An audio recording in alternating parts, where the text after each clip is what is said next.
Welcome. In this short video, I wanted to spend a little bit of time talking to you about proximity versus neighborhood.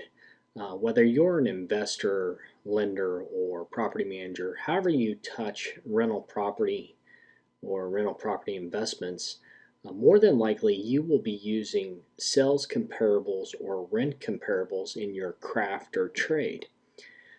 It has been a long time accepted industry practice that the proximity of a comparable is also a strength of that comparable. So those comparables that are closest to the subject are deemed to be better and stronger comps.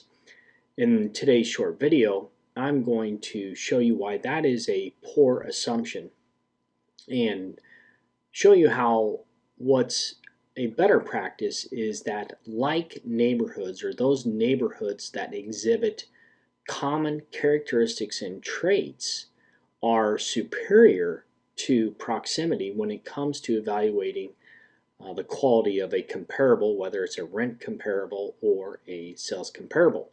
So in this video, I'm actually going to quickly hit 3 different cities across the country where I can give examples of this. As a brief recap, we use a tool that's referred to as the risk score. The risk score is the rental income stability composite is the acronym. And what we are doing is we are measuring the stability of rental income of rental properties in a neighborhood.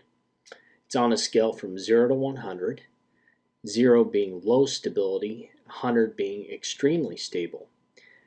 This score is a great way that you can correlate neighborhoods to exhibit like characteristics for rental properties. So many people will use this to identify neighborhoods where they've found successful investments and to find other neighborhoods within the city they live in that is a similar neighborhood as far as demographics, housing factors, employment, population. So again, the risk score is an algorithm that combines multiple data points, everything focused around the stability of rental income for the neighborhood. So as it relates to comparables, the first example that I'd like to show you is an example where, because of a densely populated comparables, it worked out okay. So this red dot here, red pin, was the subject property. In this example, we were looking for rent comparables. As you can see, a typical approach is we're measuring the distance from the subject property to rate the comparables. All these comparables just happen to reside in that same neighborhood. Below is a heat map where we're showing the color of that particular neighborhood. If you look at where these comparables reside and the boundaries of this neighborhood, they all fall within this same neighborhood. So where you have a high density of comparables, that proximity will keep you safe. But what happens as you come up on boundaries?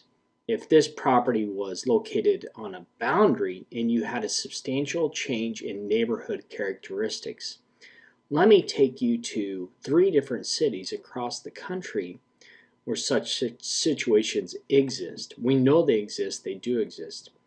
Here's a map of Kansas City, and in this particular situation, we can see how the proximity of these 2 properties is merely 2 or 3 city blocks.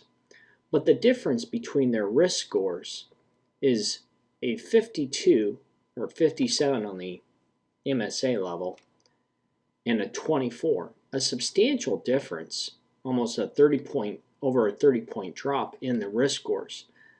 So the characteristics of this neighborhood versus the characteristics of this neighborhood are far different. So to pick comparables, whether it be a sales comparable or a rent comparable, from crossing this neighborhood division would be a poor practice. Yet by proximity, these 2 are merely blocks away from each other. This phenomena or neighborhood characteristics exists in metropolitans across the U.S. Here we go to a metropolitan in Cleveland and show how, again, we can get a neighborhood that's scoring a 17 and a boundary neighborhood of 44. Again, a substantial difference. These proverbial train tracks, as I like to call them sometimes, exist in all cities. And again, if these were your comps or how you're evaluating, using this comparable along with these comparables would be an good practice. To use a comparable over here and over here against these would be a poor practice, as you're not comparing apples to apples. Finally, we'll end up on the East Coast in a densely populated or urban environment where we can show again the same situation occurs. We get these neighborhood boundaries of significant difference, but you'll notice the transitioning of the scores as well. This is common, and we see this across many cities. But again, as it relates to city blocks, we are really not that far off between this comparable here and comparables down here, or this one here and this one here. So the point of today's video is to suggest to you as an investor, property manager, or lender not to put too much emphasis on the proximity of your rent comparables or sales comparables, but to put more of an emphasis on like neighborhoods demonstrating common demographics, housing factors, population, housing composition, tenancy behaviors, all those data components of which you will find in the Rent Facts Risk Score.